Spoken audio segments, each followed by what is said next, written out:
The number one issue for Latino voters heading into 2020 is inflation and the economy, like it is for so many voters. That's according to a new survey of more than 3,000 Latino voters taken earlier this month by Unidos US.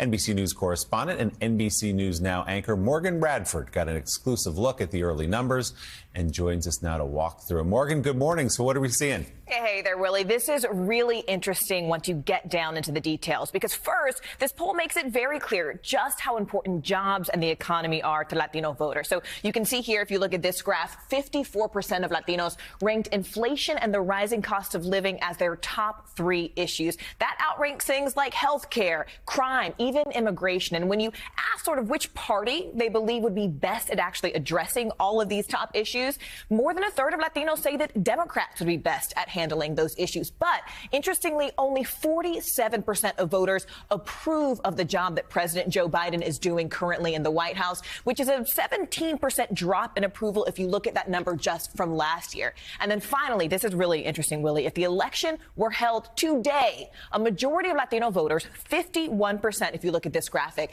they're leaning either towards voting for President Biden, will probably vote for President Biden, or are definitely voting for President Biden. And that's an 18-point lead in voter preference over former President Donald Trump. So what does all of this mean? We spoke to Latinos in key swing states, as well as the vice president of the Latino Vote Initiative for Unidos US. Take a listen. What are the issues you care about most? For us, the biggest impact we see is the price of gas. Its fluctuation is crazy, and it's become a little bit unaffordable. How do you feel like President Biden is handling the economy? Well, I mean, I think we could see the inflation. There's a lot of people that complain about interest rates.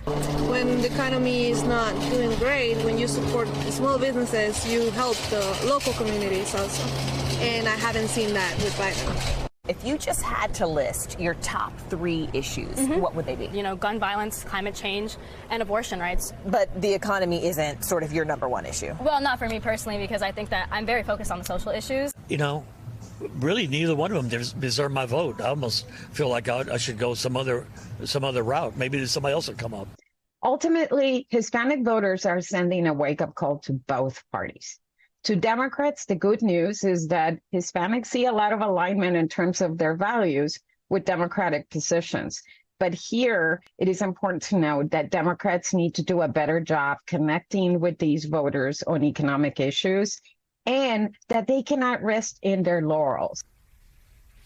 Now, of course, it's always important to peel back the curtain in terms of how these polls are conducted. And this particular poll was commissioned by Unidos US, which is the largest Latino nonprofit advocacy organization here in the country. And it was conducted by the national firm BSP Research, which mainly focuses on Democratic polling. And the president and founding partner of BSP Research is Matt Barreto, who has previously worked for the Biden campaign back in 2020.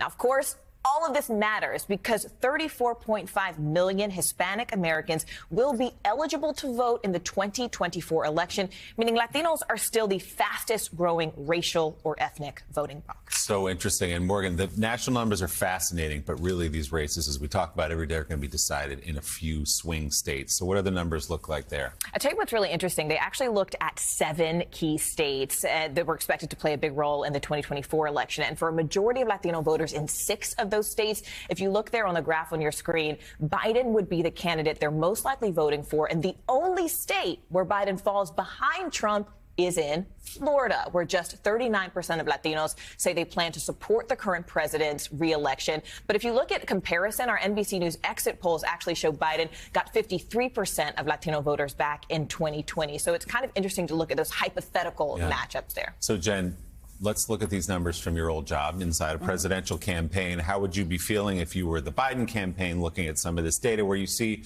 what we see nationally anyway among all groups, which is the economy is number one. Right. And also they're both kind of about both candidates. Honestly, these numbers are better than I expected for Biden. You know, I did not expect the reelect number to be as high as it is. It is not surprising that economy rises as the largest, as the most important issue, and immigration is further down. I think people misunderstand how Latino voters feel about immigration. Most like all Americans are mostly concerned about the economy. That's pretty far down on the list. And you know, he's got to prove to them that he can get things done. I do think healthcare popping as an issue this week is really important. That's a very big issue with Latino voters. Protecting Obamacare has been a way that Democrats have helped to corral support in the Hispanic community before.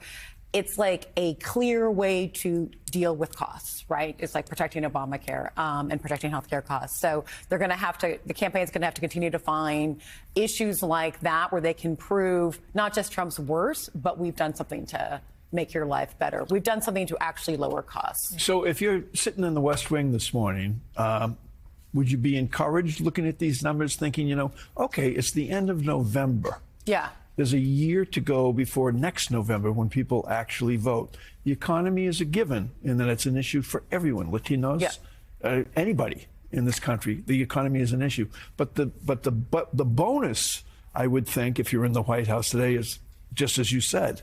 I thought would be more underwater. Right. Right. I mean, Trump's let number being 33%. That's pretty low. So that is encouraging, particularly since you've seen the Trump campaign put so much effort into winning over Hispanic voters. And, so that piece of it is encouraging. World leaders have low approval ratings absolutely everywhere. You know, if you were in a democracy, you have Biden's approval rating is much higher than Macron's in France, than Sunak in the UK. You know, than the chancellor in Germany.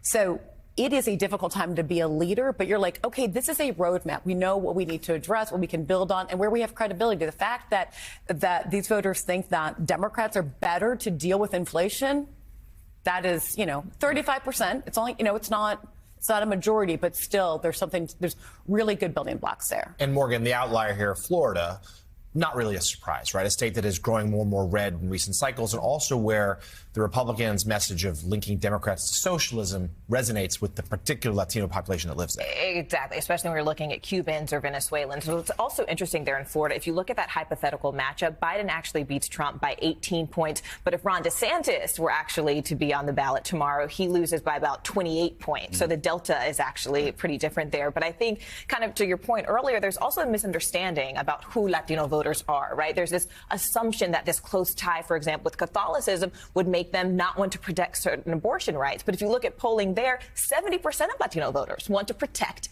abortion rights. Then if you look at things like climate change, that actually ranked number 12 on this list. And only 6% of Latinos are climate change deniers compared to 27% of the general population when you look at Pew Research. So there's some interesting smaller nuggets in there when you talk about messaging and speaking to this particular population.